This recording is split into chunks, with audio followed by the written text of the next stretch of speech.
Isso. Então, meus irmãos, quem participou da última live, quem não participou, vou repetir de novo. A teologia de libertação, se você quiser conhecer ela, leia o documento de Bento XVI, eu vos explico a teologia de libertação, está lá no site do Vaticano, está no site Cleopas, do Felipe Aquino, Libertate Nunt, Libertate Consciência, Ecclesia in America. Esses três documentos, eles explicam direitinho o que é a teologia de libertação. Mas, resumindo, em duas frases, a teologia de libertação ela é a infiltração marxista para destruir a Igreja Católica de dentro para fora.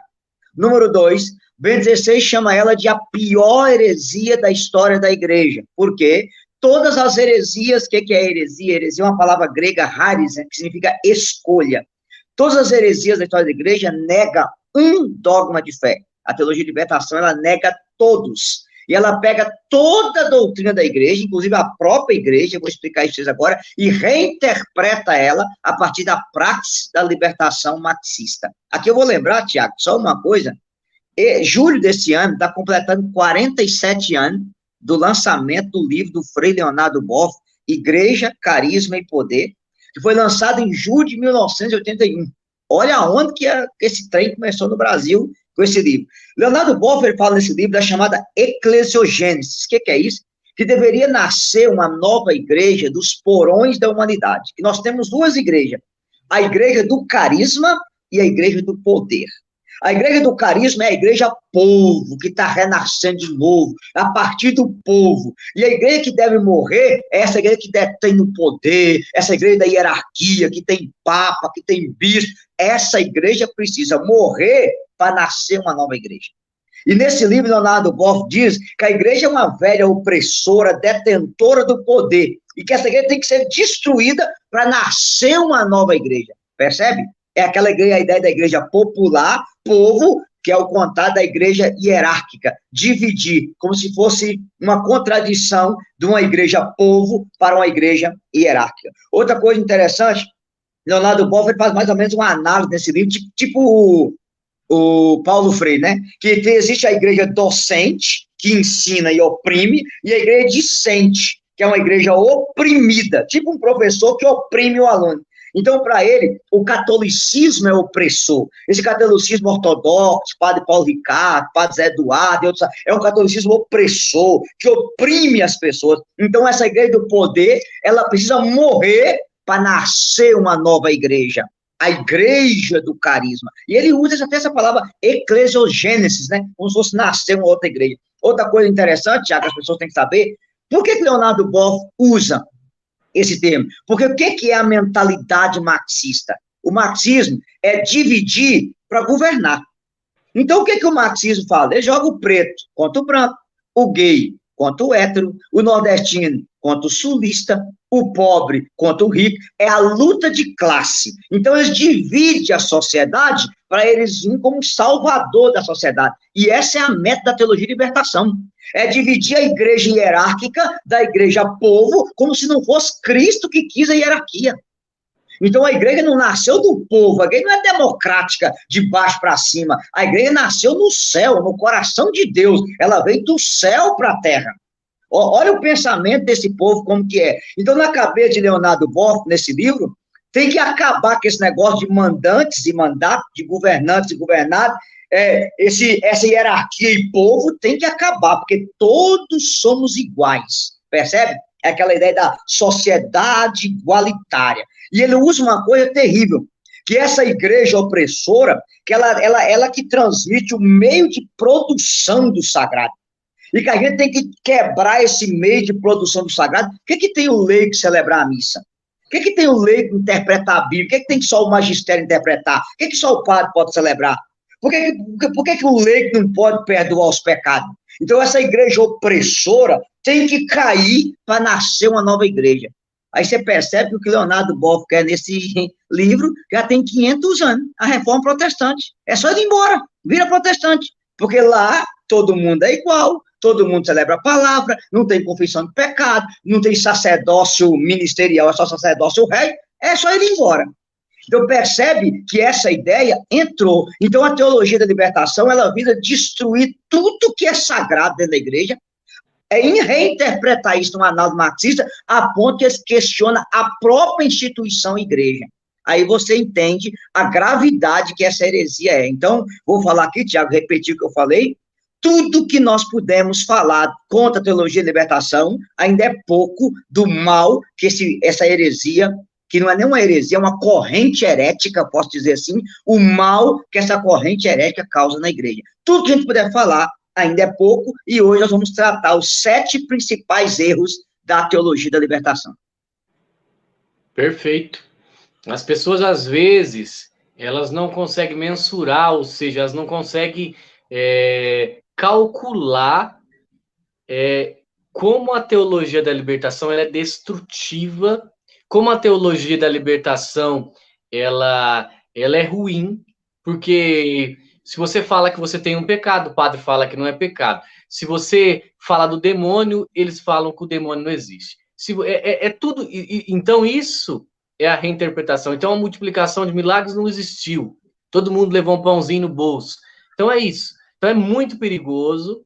Então, como aqui o Eudes é o que vai destrinchar esse assunto, então, agora nós já estamos quase 200 pessoas, que o Eudes, então, inicie os 7 erros, as 7 heresias, as 7 maiores mentiras da teologia da libertação para nós. Então, vamos lá, Tiago. Primeira mentira da teologia da libertação é separar o amor da verdade. É a primeira mentira, separar o amor da verdade. Aí, se as pessoas que quiser anotar aí no chat, conversando, já pode colocar. Aí eu vou ter que te explicar isso aqui, Tiago, para vocês entenderem de uma forma simples. A Bíblia diz que a palavra diabo, diabolos, é divisor. O diabo veio para dividir. Eu vou explicar para você. Uma das grandes divisões que houve na história começou com Lutero. Lutero separou a fé das obras. Então, na cabeça de Lutero, o homem é salvo exclusivamente pela fé. Ele acrescentou aquela palavra alien, em alemão, né? Somente. O homem é salvo somente pela fé e ele não precisa das obras. Então, essa é a primeira divisão. Eu sempre falo que essa é uma das besteiras mais bobas da reforma protestante, esse sola fide. Por que o sola fide é uma besteira? Eu vou te explicar. Você vai construir uma casa. Primeiro você faz o alicerce. Quando você levanta a casa, você preocupa com o acabamento. Casa sem alicerce, casa sem alicerce, cai. Mas casa sem acabamento, ninguém entra. Então, o alicerce é a fé, o acabamento é as obras. Você tem que casar os dois. Não adianta a casa sem alicerce e não adianta a casa sem acabamento. Esse é o casamento da fé pelas obras. E é bom vocês entenderem que, assim, eu gosto sempre de explicar isso às pessoas, que Lutero, quando ele fala da sola fide, ele já casa com a sola gratia, né? Que o pecado original destruiu o homem, então o homem não é capaz de fazer nada. E aí, quando eu explico a reforma protestante, um dia você pode convidar aqui, que vai fazer uma live às 5 solas da reforma protestante para explicar isso melhor para o povo, né? Então, assim, Lutero foi o oposto de Pelágio, né? Para Pelágio não existia pecado original. Adão e Eva deu apenas um mau exemplo. O homem pode ser bom sem a graça. Lutero foi para o outro extremo. O pecado original destruiu a natureza humana e o homem é mau por si só e ele não consegue fazer nada de bom. E o correto é o equilíbrio do meio. O pecado original não destruiu a natureza humana, ele manchou a natureza humana. Por isso, o homem salvo pela graça tem que praticar as obras da graça. Aqui, brincando com o povo, Tiago, uma vez eu fui conversar com um calvinista amigo, né? Ele discutia a teologia da predestinação, e ele disse assim, ó, eu sou salvo exclusivamente pela fé.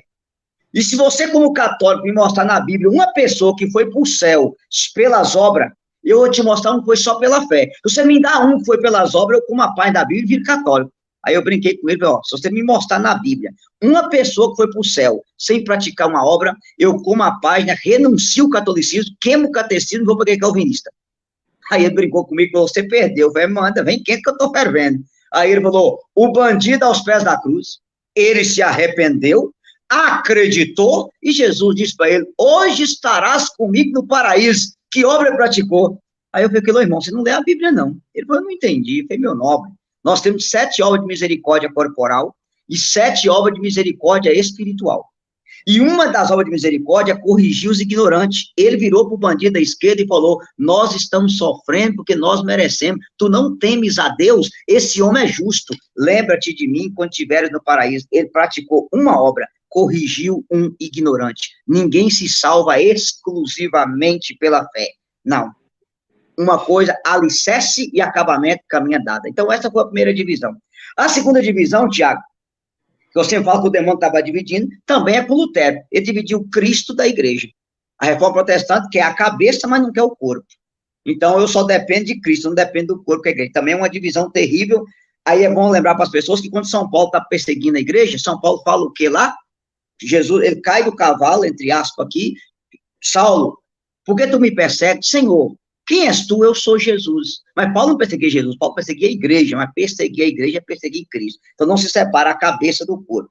Terceira divisão, cara, mais grave, é a divisão do sexo.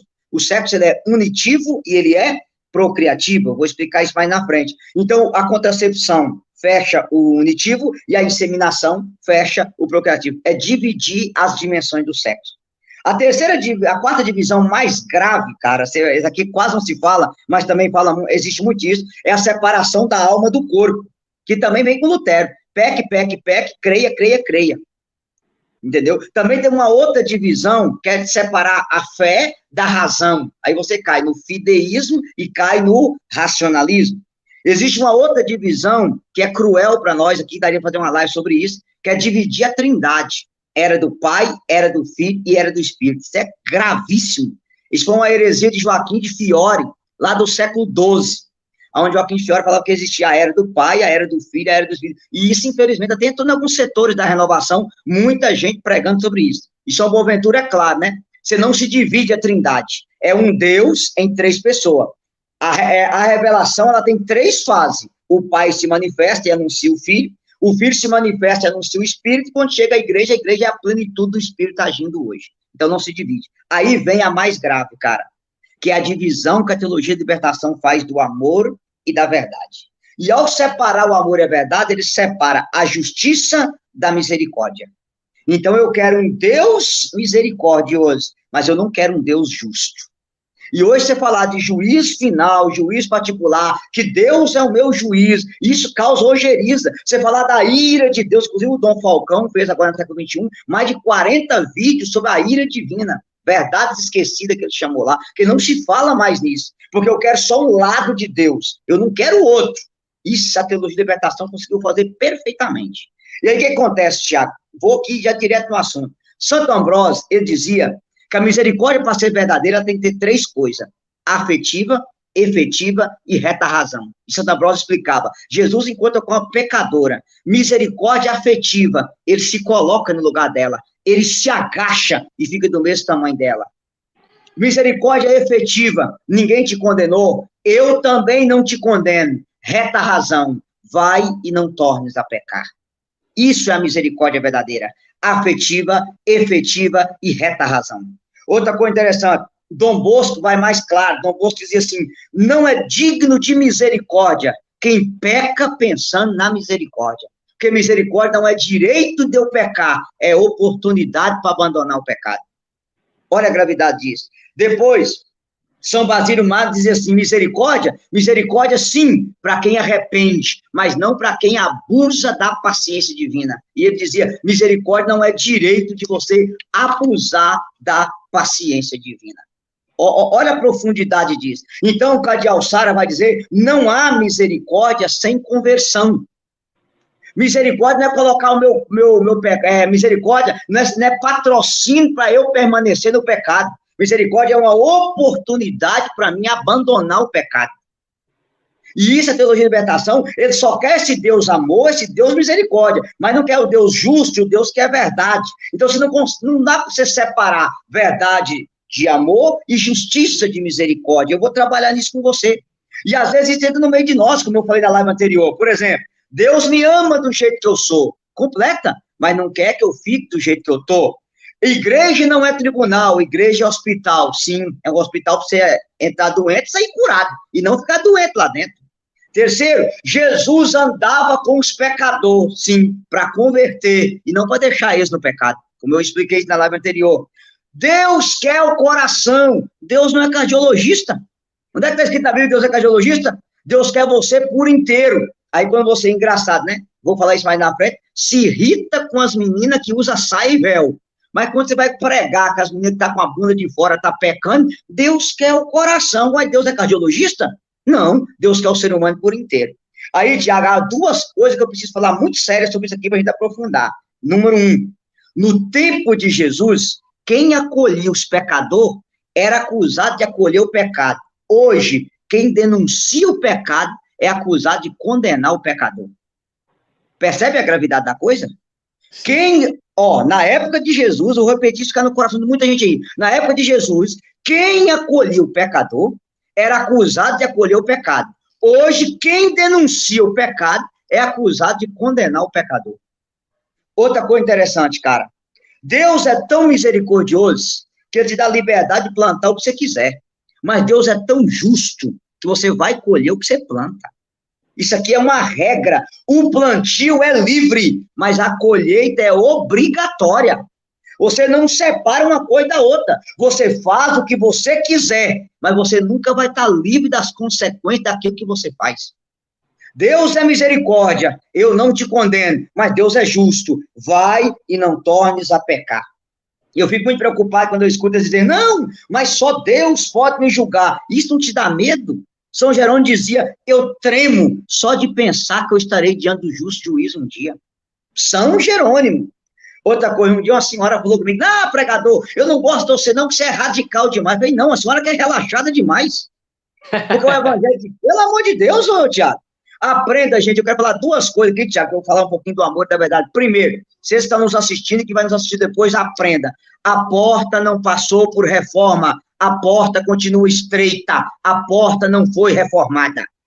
Segundo, não é a igreja que tem que mudar o evangelho para agradar a minha vida e agradar a sua vida. Você tem que mudar a sua vida para agradar o evangelho de nosso Senhor e Salvador Jesus Cristo. Não tem jeitinho brasileiro no evangelho. Se você não quiser se converter a Jesus, você é livre. Jesus não obriga ninguém para o céu, nem Judas, que andou 3 anos com ele, foi obrigado a aceitar a misericórdia, não. Você é livre. Agora, por favor, não queira mudar a igreja. Perguntaram a Madre Teresa de Calcutá, Madre, o que a senhora mudaria na igreja? Ela disse, mudaria eu e você. Quem tem que mudar somos nós, não é a igreja que tem que mudar coisíssima nenhuma. Então, não queira isso aqui, ó. Aí, Tiago, vem a segunda coisa que é a mais grave, né? O Catecismo da Igreja Católica, no número 851, diz que a salvação está na verdade. Ó, a salvação está na verdade. 1 Timóteo 2,4. Deus quer que todos os homens se salvem e cheguem ao conhecimento da verdade. 1 Timóteo 3,15. A igreja do Deus vivo é coluna e sustentáculo da verdade. 2 Coríntios 13, versículo 8. Nada podemos contra a verdade, a não ser em prol da própria verdade. Santo Ambrósio dizia, né? Não é o homem que encontra a verdade, é a verdade que encontra o homem, que a verdade é uma pessoa. João 14,6. Eu sou a verdade. A gente tem que entender isso, tá? Outra coisa interessante, o Catecismo no 2104, ele diz que o homem tende naturalmente para a verdade, e o 2467 diz a mesma coisa, que o homem tende naturalmente para a verdade, que o homem é obrigado a procurar a verdade e adequar a sua vida à verdade. Eu vou repetir os parágrafos, que muita gente gosta de saber disso, ó. Catecismo 851, 2467 e 2104. Todo católico tem que decorar isso aí do Catecismo da Igreja Católica. O homem tende naturalmente, há um anseio de verdade no coração do ser humano. E é esse anseio que fez um Scott Hahn converter, um La Pastore converter, um Israel Zolli se converter, um Sidney Veiga se converter, um Fernando Casanova se converter, e tantos outros. O homem tem um anseio pela verdade. E a plenitude dessa verdade, 1 Timóteo 3,15, a igreja do Deus vivo é a coluna e o sustentáculo da verdade. Nós não podemos mudar essa realidade da igreja. Aí, meu irmão, tem uma coisa importante. Santo Agostinho dizia assim, não imponha a verdade sem caridade, mas não sacrifique a verdade em nome da caridade. A verdade não pode ser dita sem caridade, mas a caridade não pode impedir a verdade de ser dita. Olha o peso que isso é. São Tomás de Aquino dizia assim, levar os homens à verdade é a maior caridade que nós podemos prestar a eles.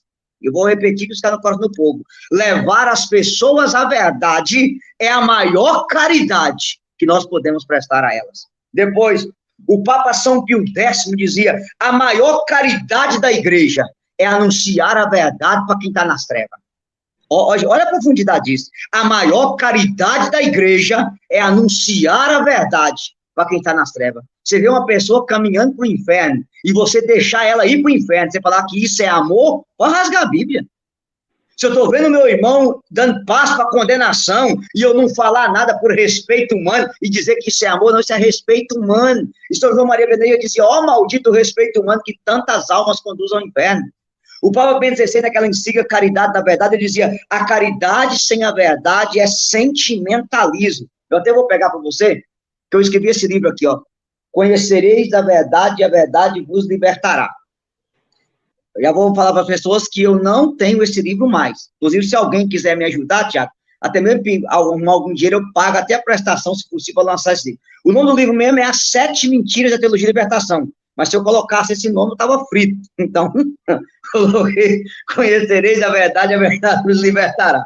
E aqui, o Papa Bento XVI, ele diz assim, não pode existir amor sem verdade. Ora, assim como não se pode dar saúde sem combater a doença, também não se pode defender e ensinar a verdade sem condenar o erro oposto a ela.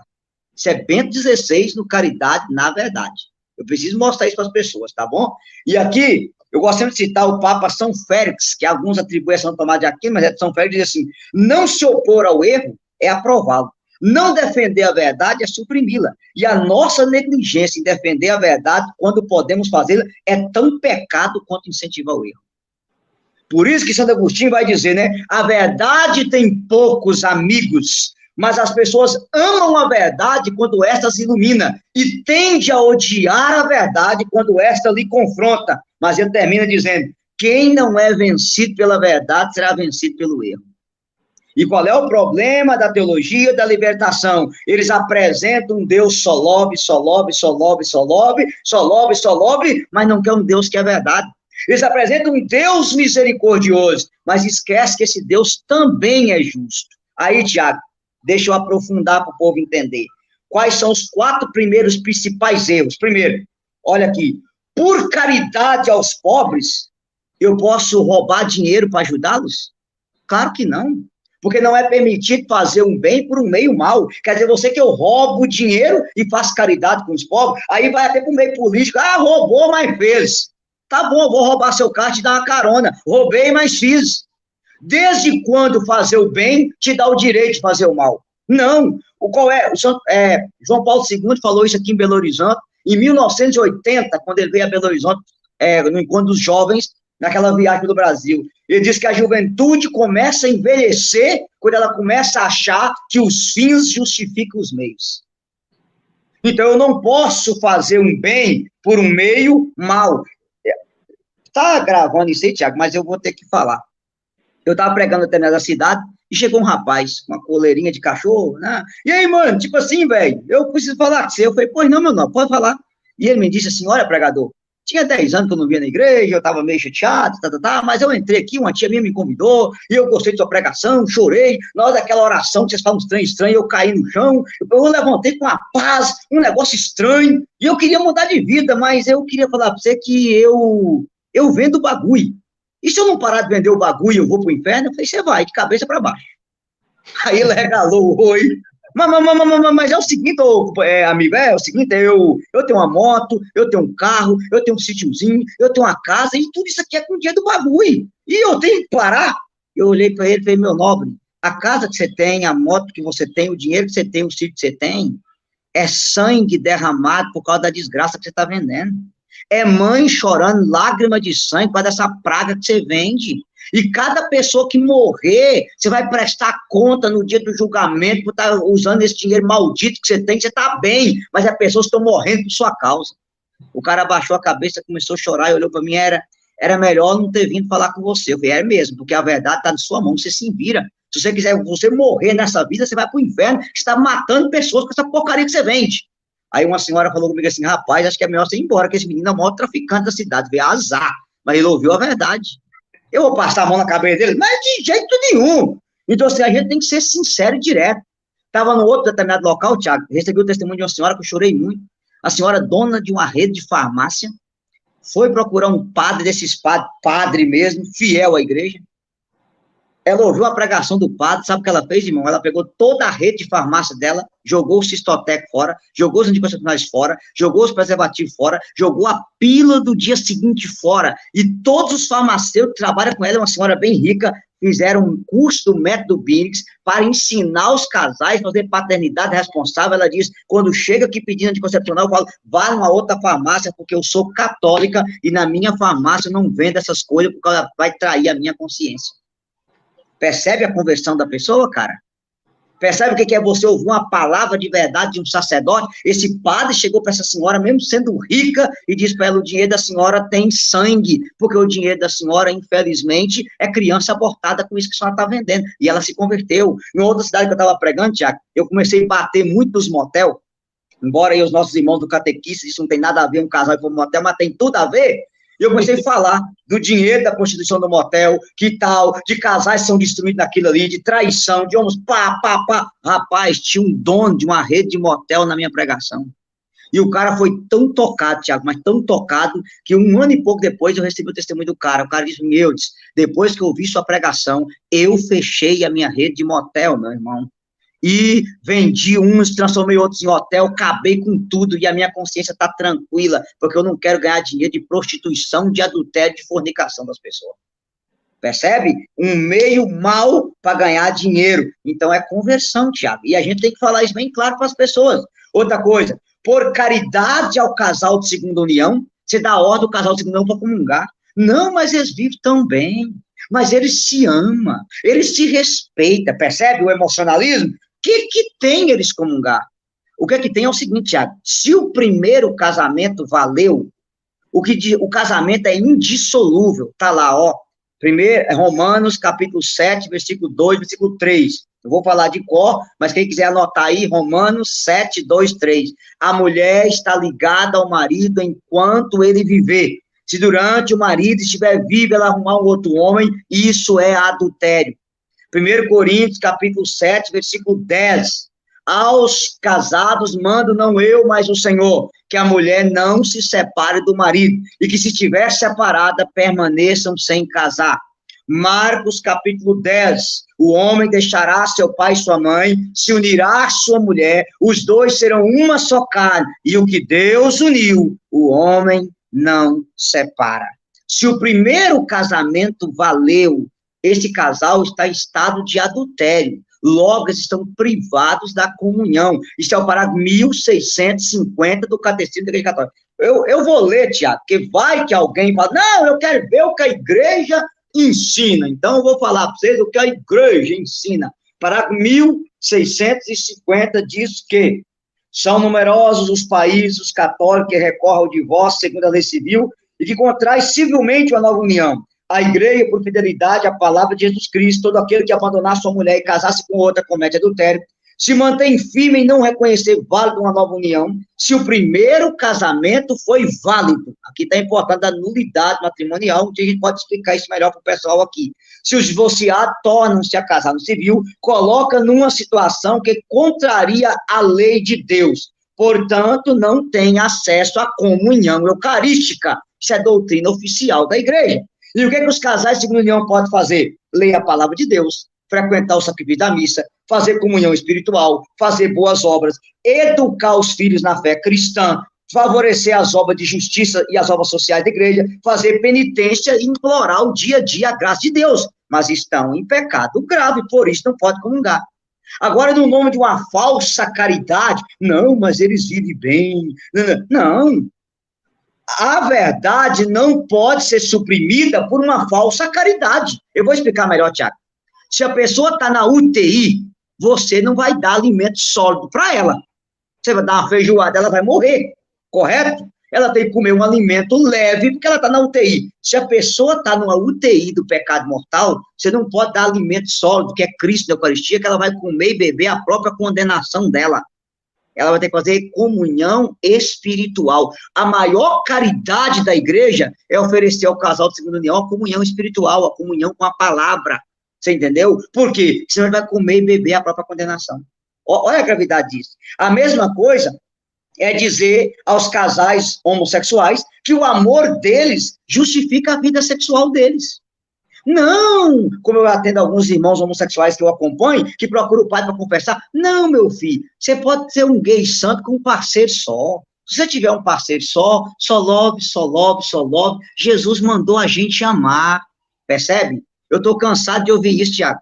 Você orienta o menino homossexual a viver a castidade e ele procura um sacerdote e vai ouvir isso. Como se o amor dele por um outro rapaz justificasse o pecado dos atos sexuais dele.